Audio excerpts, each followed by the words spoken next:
নমস্কার নমস্কার বন্ধুরা, শুভেন্দু অধিকারী বলেছেন তৃণমূল কংগ্রেস মূলত মুসলিম ভোটের ওপর নির্ভরশীল। অন্যদিকে তৃণমূলের মুখপাত্র দেবাংশু সঙ্গে সঙ্গে পাল্টা অঙ্ক করে বাংলার মানুষকে বোঝানোর চেষ্টা করেছেন তৃণমূল শুধু মুসলমানদের ভোটে নয়, হিন্দুদের ভোটেও জিতেছে। শুভেন্দু বাবু, আপনার জন্য স্পেশালি এই বোর্ডটা তাকান। আমি আরো 4টে সিট দেখাচ্ছি। কোচবিহার, যেখানে 75% হিন্দু, যাদেরকে হিন্দু হিন্দু ভাই ভাই সনাতনী বলে টোপ দেওয়ার চেষ্টা করছেন, 75% হিন্দু সিট কে জিতেছে? তৃণমূল কংগ্রেস। বন্ধুরা, আমি কিন্তু দেবাংশুর এই যুক্তি আর তার কথায় একমত, মানে আমি সহমত প্রকাশ করছি দেবাংশুর কথায়। কিন্তু আসল সত্যটা তাহলে কি? আসল তথ্য কি বলে চলুন একটু বোঝার চেষ্টা করি। পয়েন্ট 1, তৃণমূল কি শুধুই মুসলিম ভোটে জেতে? দেখুন, পশ্চিমবঙ্গে মোট ভোটের সংখ্যা 7.48 কোটি। 2024 সালের তথ্য অনুযায়ী এই পরিসংখ্যান। এর মধ্যে 30% মুসলিম ভোটার, অর্থাৎ প্রায় 2.24 কোটি মুসলিম ভোটার। তাহলে প্রশ্ন হলো, এই 30% ভোট কি 100%ই তৃণমূল পায়? না, পায় না, কখনোই পায় না। বাস্তব পরিসংখ্যান অনুযায়ী মুসলিম ভোটের 80% থেকে 85% তৃণমূল পায়, যা দাঁড়ায় প্রায় 1.8 কোটি ভোট। তাহলে তৃণমূলের বাকি 2.5 থেকে 3 কোটি ভোট কোথা থেকে আসে? এই যে আমরা গর্ধব হিন্দুদের কাছ থেকে এই ভোটগুলো যায় তৃণমূলের তহবিলে। দেখুন, যদি হিন্দুরা দল মত না করে তৃণমূলকে ভোট না দিত তাহলে কি হতো? পশ্চিমবঙ্গে 70% হিন্দু ভোটার আছে, আপনারা সকলেই জানেন তা, যা প্রায় 5.24 কোটি ভোটার। তাহলে তৃণমূল যদি শুধুমাত্র মুসলমানদের ভোটে জিতত তাহলে তারা মোট ভোটের মাত্র 24 থেকে 25% পেত। কিন্তু বাস্তবে 2021 সালে তৃণমূল 48% ভোট পেয়েছে। তাহলে 20 থেকে 25% হিন্দু ভোট কোথা থেকে এলো?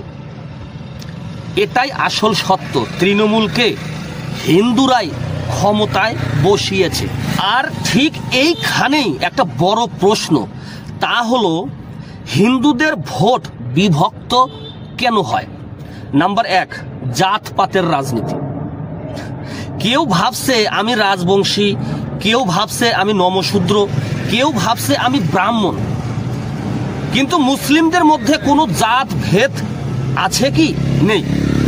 তারা একসঙ্গে ভোট দেয়, একসঙ্গে হাতে হাত রেখে প্রতিজ্ঞাবদ্ধ হয়, আর আমরা বিভক্ত। নাম্বার 2, বামপন্থীদের মানসিকতা।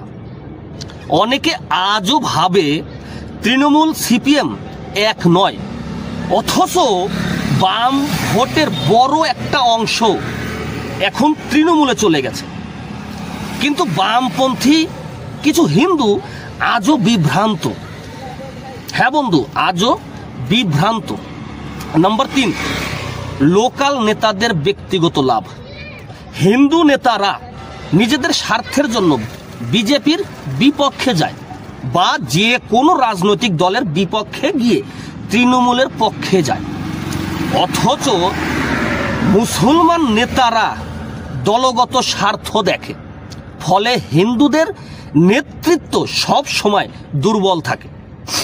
নাম্বার 4, বিজেপির প্রতি অবিশ্বাস। অনেকে ভাবে বিজেপি এলে কি হবে? তারা কি কিছু করতে পারবে এই রাজ্যের জন্য? এই প্রশ্নটাই বন্ধুরা, এই প্রশ্নটাই তৃণমূলের বড় মাপের একটা সুবিধা দেয়।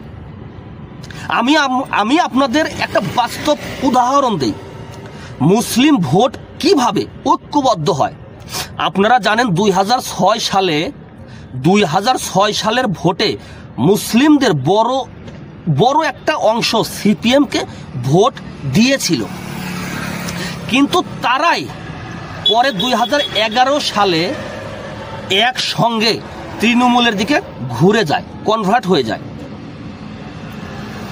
এরপর 2021 সালেও তারা একতাবদ্ধ হয়ে তৃণমূলকেই ভোট দিয়েছে। আর আমরা হিন্দুরা কেউ বিজেপি, কেউ বামের দিকে, কেউ ডানের দিকে, কেউ তৃণমূলের সুবিধাভোগী। বন্ধুরা, এখন বলি, যদি এইভাবে চলতে থাকে তাহলে ভবিষ্যৎ কি হবে? ভবিষ্যতে কি আছে এই রাজ্যের কপালে? যদি হিন্দুরা ঐক্যবদ্ধ না হয় তাহলে 2026 সালের যে বিধানসভা ভোট, সেই বিধানসভা ভোটেও সব জায়গায় তৃণমূলই ক্ষমতায় থাকবে। যদি এইভাবে চলতে থাকে, সংখ্যালঘুরা তাদের সুবিধা বুঝে ভোট দেয়। হ্যাঁ বন্ধুরা, আপনি ঠিকই শুনেছেন, সংখ্যালঘুরা তাদের সুবিধা বুঝে ভোট দেয়।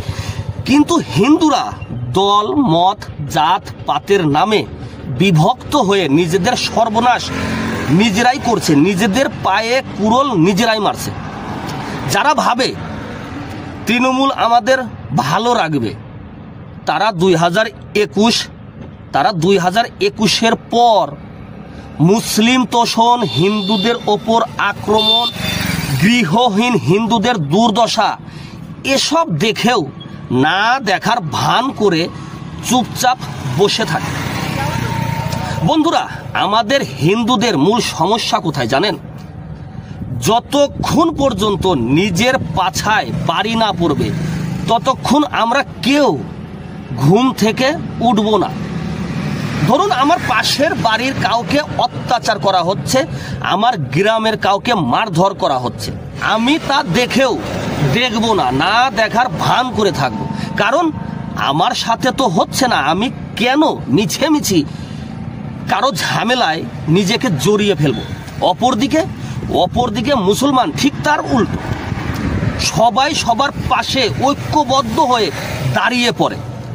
তাই বন্ধুরা, হিন্দুদের মধ্যে ঐক্য তৈরি করতে হবে। যারা বোকা হিন্দু তাদের চোখ খুলতে হবে।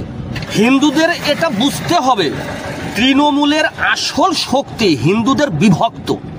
হিন্দুরা যদি একজোট হয়ে তৃণমূলের বিরুদ্ধে ভোট দেয়, তৃণমূল কোনো দিনও ক্ষমতায় থাকতে পারবে না।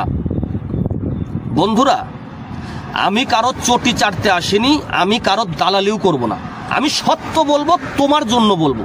তাই এই ভিডিওটা শেয়ার করো, সত্যটা সকলকে জানিয়ে দিন এবং সকলকে ঐক্যবদ্ধ হতে উৎসাহ দিন, যেন বাংলার সব হিন্দু এই সত্য বুঝতে পারে।